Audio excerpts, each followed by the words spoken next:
Checking out this new little subdivision from the car. A lot of these places are looking like they're almost ready for a final. A few of these are ready for pre-drywall. Let's take a quick look. Oh, it's so muddy. I can see with this one, they don't have tape on the straps. Those straps are supposed to be taped up. A lot of these over here are finished up, man. People have moved in. I love seeing that. I really do. A lot of these are getting there. These guys are finished, and these guys are getting ready for the pour. They still got a ways to go. Got the plumbing rough in. Still got to put in the pads and everything. So I wonder how long these trusses are going to be sitting here. Shoot, man, they don't even have a house to put them on yet. They've got all the trusses sitting out uncovered in the dirt. Yeah, with all the rain that's coming, man, you can see rain's coming. Well, I do like this style of development where you've got the back alley where all the cars park, and the front of the house is where, oof, look at that bend. Golly. Ouch. Now these are only supposed to be bent down and then back up once. Simpson Strong Tie does not like these bent back and forth more than that, because they can cut down on the strength. It's like you bend a paper clip 100 times and it snaps. Got the frame up there. Whoa, look at that. All those post tension, those tendons sticking out there, those are supposed to be pulled, stressed, and cut at 7 to 10 days. Oops. You want to do it while the foundation is still a little bit plastic. You know, I mean, you can walk on it, you just can't. It just doesn't have that full 3,000 psi. A little bit of spalling there at those straps. That concrete busting out. It's not too bad. I've seen way worse, way worse.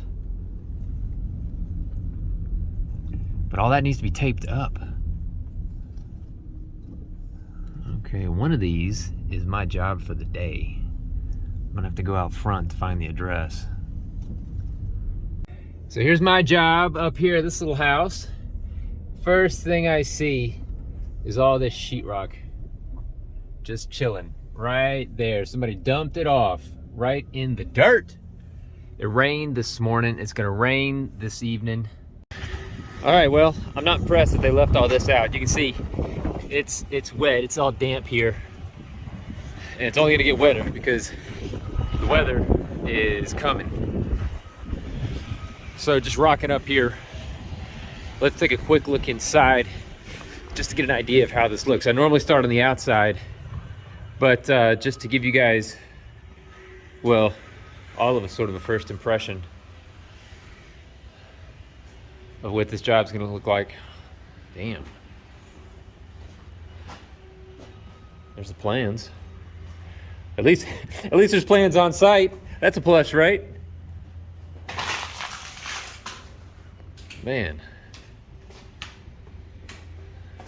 Well, it's not the messiest job site that I've been to.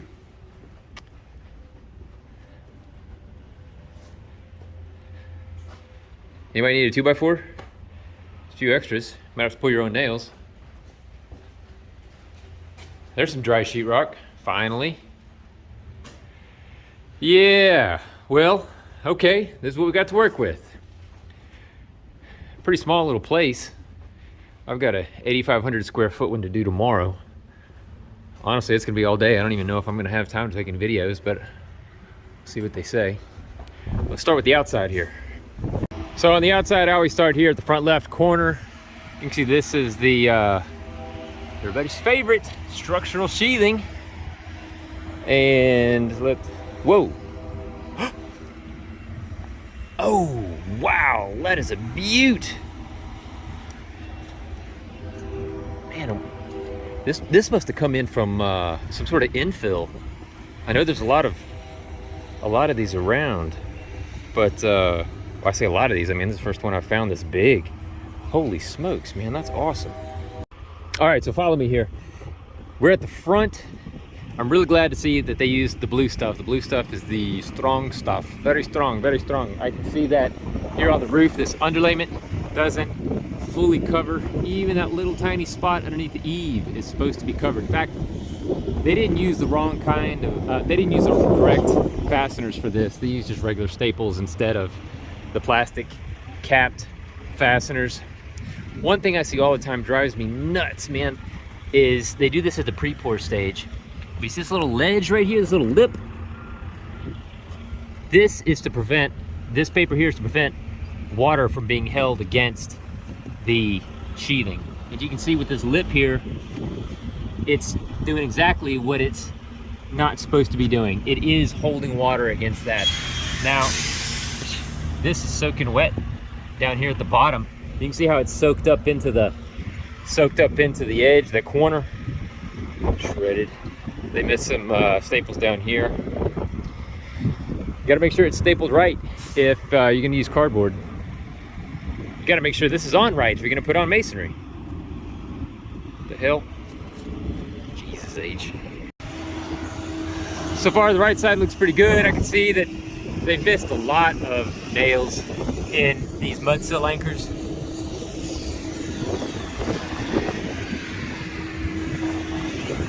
That's a dryer vent. Ooh, and that is close to the window. Hang on, let me pull out my tape measure here. Let's see what this is looking like. All right, ladies and gentlemen, pop quiz. How far is it supposed to terminate from a window? If you guessed 3 feet, you're right. This one definitely terminates closer than that. So, they're gonna have to do something about that. All right, coming in here to the back porch. Here's a good one.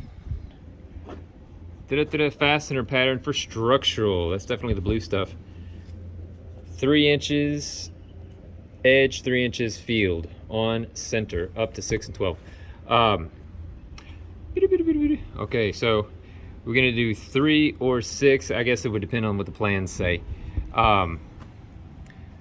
But if you take a close look at that little image, that little arrow showing you got to put them along the top.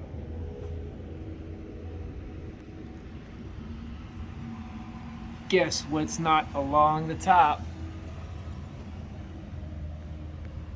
Anywhere here on the back porch. All the way along the back porch. No fasteners. Fasteners are cheap, man. It's the staples, crying out loud. Put them in. Up here they've got these awesome truss screws that they've put in for each of these trusses. These things are like 6.5, 7 inches long. They're solid, man. They've got a lot of holding power. So I'm really happy to see that. Inside the porta potty, you never know what kind of scary stuff you're gonna find. That's something I definitely don't want to find while I'm sitting down. Ugh. Garage openings, man, don't get me started. I always see this done wrong. This, so I took a quick peek at the design plans that I found strewn all over the floor, and it pretty much follows the IRC code. So they did right by putting fasteners at minimum 3 inches on center. These are a lot closer, so more's better, I guess. But they're also supposed to have 3 inches on center down these studs. And this is the last one on this stud. So these studs are supposed to have them all the way down. Plus they're supposed to have the SDHD straps, the hold down straps on the sides there and there coming up. Those get embedded into the frame. I'm looking at some of these other houses to see if I can show you an example. Here, this is what they are, right here. So this is what I'm not seeing. Neighbor's house. Even though those look like shit, at least they're there. There you go. That house has them.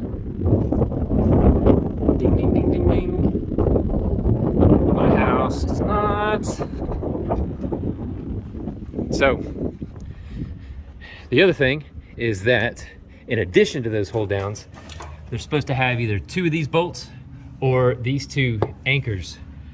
I don't know why they didn't just nail these. They would have been fine nailing these anchors in, these masa anchors. But one bolt's not going to cut it. So this does not have at all, does not have the shear strength that it needs. I mean, you can imagine you've got this big giant wall with a massive hole in it. So all the strength that this wall would normally have to carry is carried on these 2 little legs, right? It's, and the recipe for building these, for designing and building these, is clear cut in the code book. I love it. They make it as simple as possible. It's just, I don't know, it must be, it's practically impossible to get it right. I rarely see it done right. So I'm only gonna point out the juicy bits here at the interior. If you've seen any of my videos, you've seen a lot of the same stuff over and over, and I imagine it gets kind of boring, but the kitchen is always fun.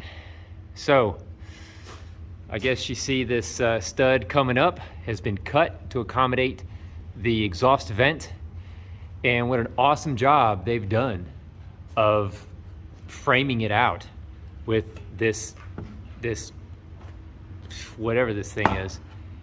You can see that the reinforcement tie that connects these 2 top plates together, missing a few fasteners. In fact, you've got the wrong fasteners in there. There should be 8 on either side, and I see 1 or 2 missing here.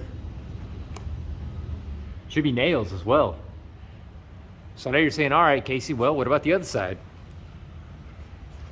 Glad you asked. On the other side, it looks even worse. They've made their own hole, and that foam is pushing it out. Oh God, what a nightmare.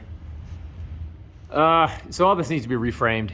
This portion here, and then that mess, with that top plate. Got up on the drywall for a little boost. So up here in the attic, you got this primary drain line coming out, coming over, nice and insulated as it should be.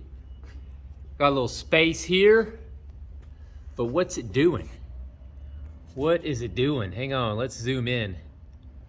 Look at how that drain line dips down and then back up. That is a huge no, because dipping down, making contact with the truss there, coming back up, way back up. Well, it's gonna back up, that's for sure. It's gonna back up so that it comes out of the, oh shit, it's not even gonna come out of the secondary drain line, it's gonna come out of the damn vent. That vent is short. You gotta have your vent higher than that secondary drain line. Or else if it does, and when it does clog at this low spot, it's gonna back up there at that vent. Oof, yeah man, oh, I'm glad we caught that. That was a good one. Ugh. These have all been good ones. This has been a really good house to do an Easter egg hunt in, which is what I feel like I do every day. So, hope you enjoyed it.